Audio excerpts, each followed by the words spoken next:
teringat nasihat Al-Maghfurlah Kiai Haji Hasyim Muzadi. Coba bagi kita yang biasa mengkhatamkan Al-Quran, mendawamkan membaca Al-Quran, di tengah-tengah Al-Quran ada satu kata yang ditandai, wal yatalattaf. Ini tengah-tengahnya Al-Quran. Tepat pada surah Al-Kahfi ayat yang ke-19. Semua yang terbiasa mengkhatamkan Al-Quran tahu betul kalimat wal yatalattaf adalah tengah-tengahnya Al-Quran, yang dalam bahasa kitanya hendaklah ia bersikap lemah lembut. Ini menunjukkan bahwasanya inti sari ajaran Islam itu adalah kelembutan. Esensi ajaran Islam tersebut adalah kelemah lembutan. Maka sejatinya jika ada orang yang menampilkan Islam yang marah-marah, cara beragama yang horor, cara beragama yang menakut-nakuti, sama saja dia sudah mengkhianati ajaran Islam. Dan boleh jadi sebetulnya dia sedang memanipulasi Islam itu sendiri. Makanya hindari cara beragama yang pemberang, cara beragama yang marah-marah. Wajar jika Nabi Sallallahu Alaihi Wasallam sampai bersabda, la taghdab walakal jannah. Jangan marah-marah, jangan menakut-nakuti, jangan sangar. Walakal jannah, niscaya untukmu surga. Ingin saya tegaskan bahwasanya cara beragama yang pemberang, marah-marah, menakut-nakuti, ngancam-ngancam, gagah-gagahan, itu bukan keberanian, itu bukan kebenaran, tapi itu justru fitnah atas ajaran Islam itu sendiri. Dakwah Nabi itu dakwah yang santun. Dakwah Nabi itu dakwah yang merangkul, bukan yang memukul, bukan yang radikal. Saya ingin sampaikan pada kesempatan kali ini, ngapa sih jadi orang Islam sangar banget? Jangan sangar-sangar, Pak.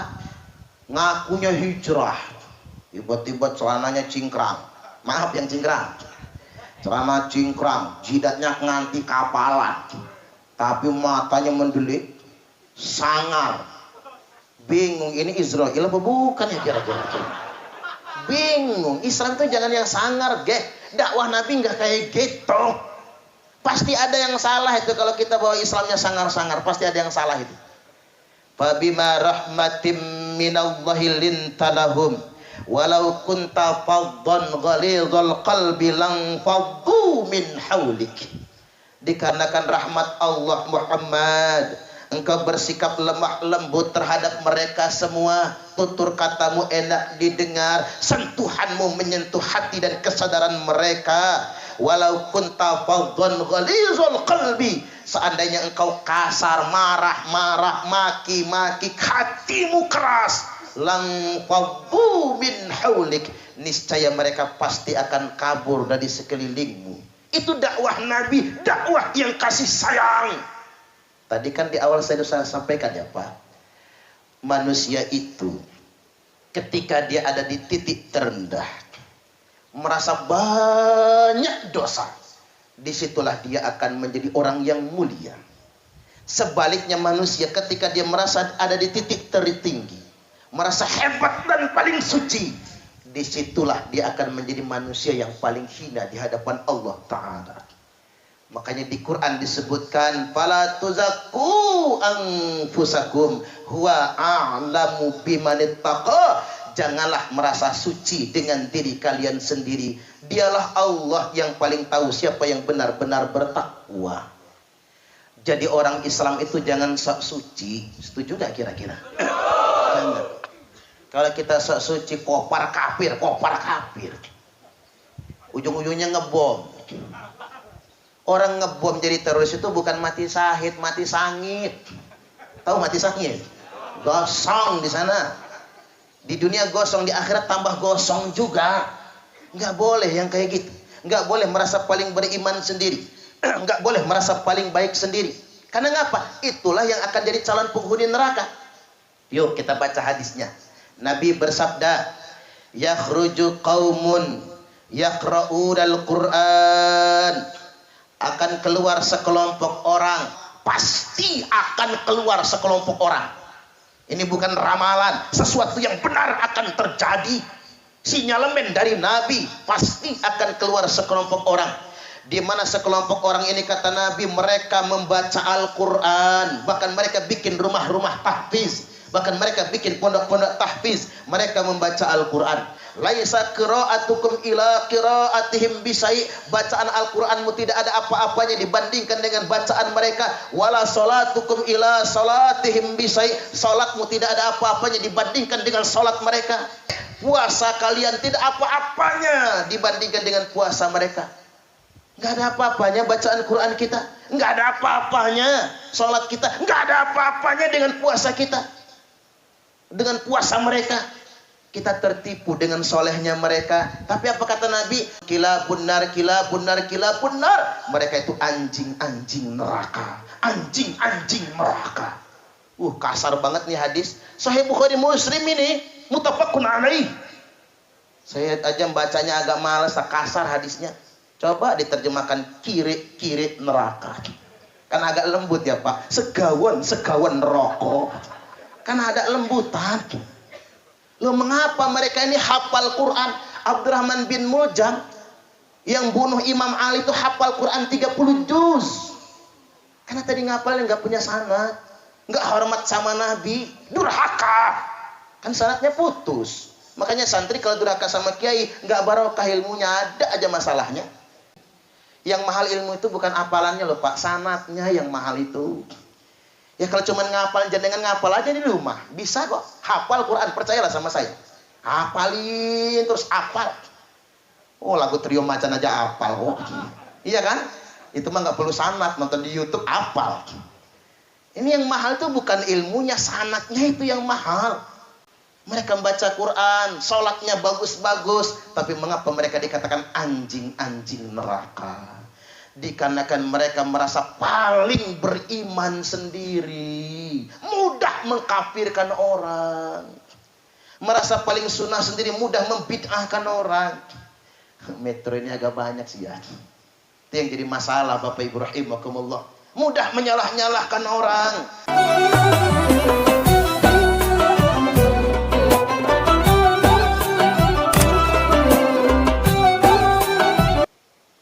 Walaupun keluar dari buntut ayam, yang penting telur ambil. Tapi walaupun keluar dari buntut sahrinong, tapi kuning-kuning, jangan tertipu. Ini alhamdulillah jebolan pesantren lapas kelas 2A Metro. Bahkan tadi ada yang sudah di juz yang ketiga. Subhanallah. Ini wajar jadi imam, pantas nanti pulang jadi imam di masjidnya masing-masing. Lagi pula Nabi bersabda, almar'u ma'aman ahabba. Seseorang itu akan bersama dengan yang dia cinta. Jadi kalau kita cinta terhadap Nabi, maka di surga, di akhirat nanti kita akan bersama Nabi. Nih kalau boleh milih nih. Di akhirat nanti mau bersama Nabi atau sama almarhumah Jupe? Dua-duanya. Keren juga ya. Saya baru kali ini dapat jawaban dua-duanya. Rata-rata orang pengennya bersama Nabi aja gitu. Ini baru keren, baru ketemu di sini saya. Pengen dapat dua-duanya. Artinya kalau di akhirat bersama Nabi tergaransi pasti masuk surga. Tapi kalau di akhiratnya bersama Jupe, wallahu a'lam. Ya kalau Jupe masuk surga beruntung kita. Tapi kalau Jupe masuk neraka, yang repot kita. Kalau Jupe mah enak. Begitu dikejar api neraka nyanyi dia. Is okay wae aku rapopo. Kita doakan karena almarhumah Jupe itu sakit sampai wafat juga sakit. Mudah-mudahan waktu mati tanpa dosa sama sekali. Karena sakit itu menghapus dosa. Termasuk nyantri di sini nih dihapuskan dosa-dosa. Amin. Habis dosanya. Makanya Jupe itu kemungkinan besar mati tanpa dosa. Jangankan yang kanker kayak Jupe, wong pening pala saja menghapus dosa 40 hari 40 malam.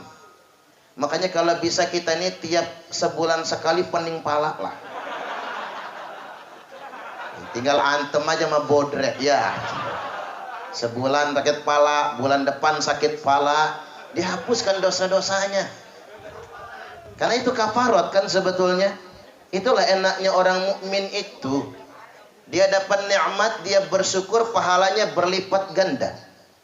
Dia kena musibah, dikasih sakitkah dia, termasuk mondok di sini jadi kafarat, penghapus dosa-dosa. Inilah enaknya orang mukmin tersebut. Kebaikan dilipat gandakan, bahkan dijadikan kafarat, ujian pun dijadikan kafarat, penghapus dosa-dosa. Baik, hadirin bapak-bapak dan saudara-saudara yang sangat saya hormati, kita punya sejarah hidup.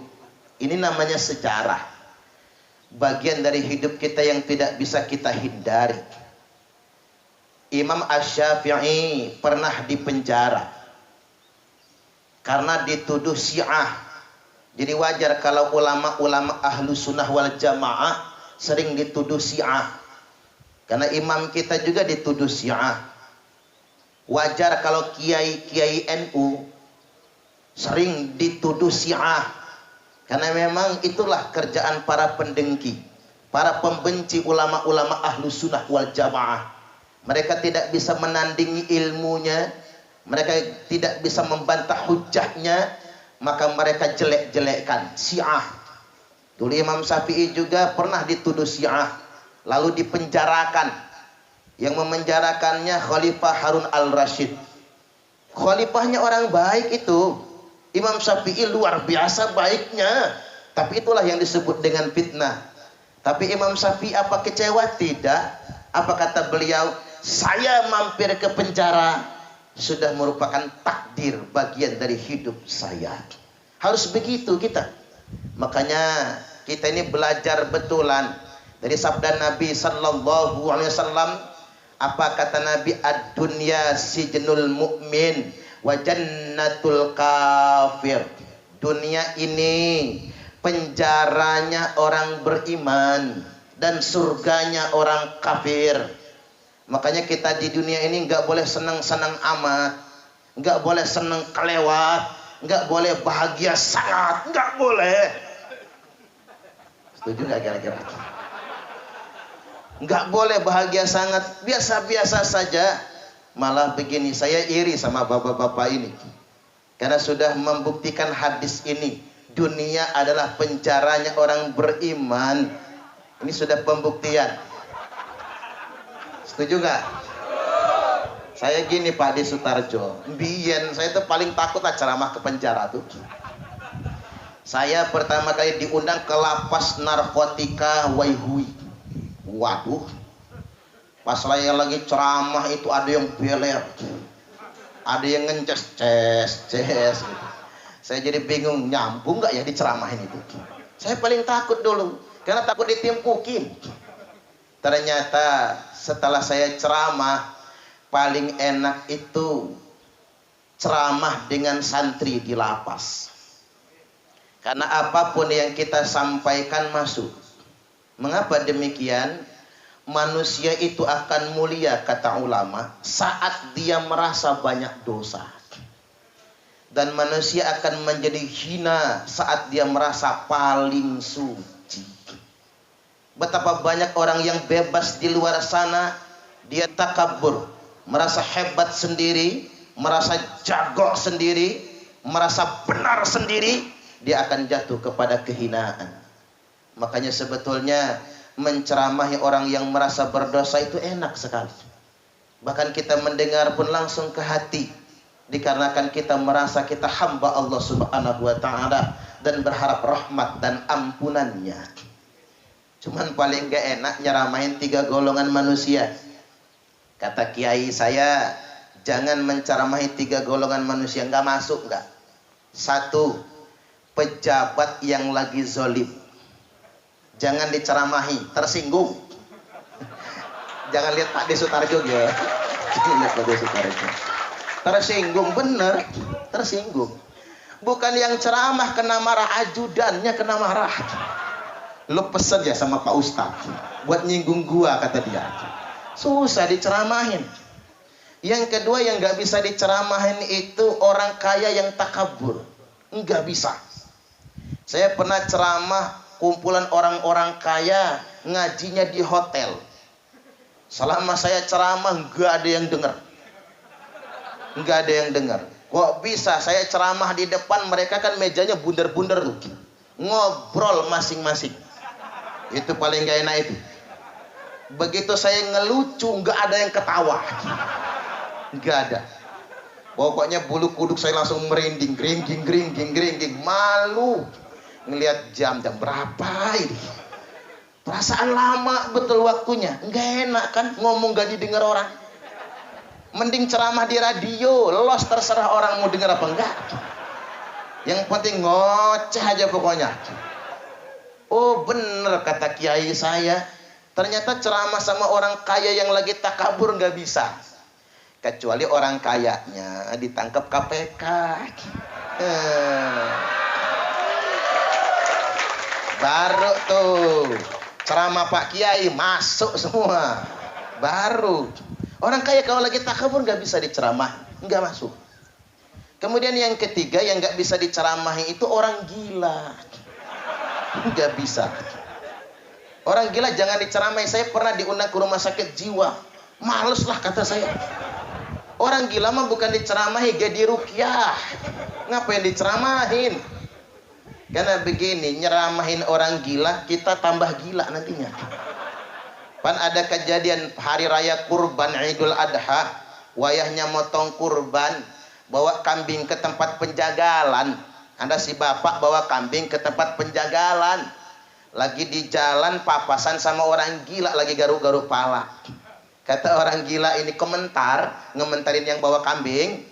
Kata orang gila ini hari gini jalan-jalan bawa monyet. Berhenti si bapak, monyet. Oi, ini kambing, bukan monyet. Kata yang gila, siapa yang ngomong sama elo? Gua kan ngomong sama kambing. Allah, subhanallah. Makanya nyeramain orang sedeng, kita jadi sedeng. Ma'asyiral hadirin, bapak-bapak rahimakumullah, al jannatu sijnul mu'min wa jannatul kafir. Dunia ini adalah penjara bagi orang yang beriman. Dan di sini kita sudah membuktikan dan kita belajar.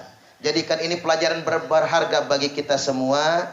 Mudah-mudahan setelah dari sini kita bisa menciptakan surga untuk diri kita dan keluarga kita serta masyarakat kita. Allahumma amin amin ya rabbal alamin.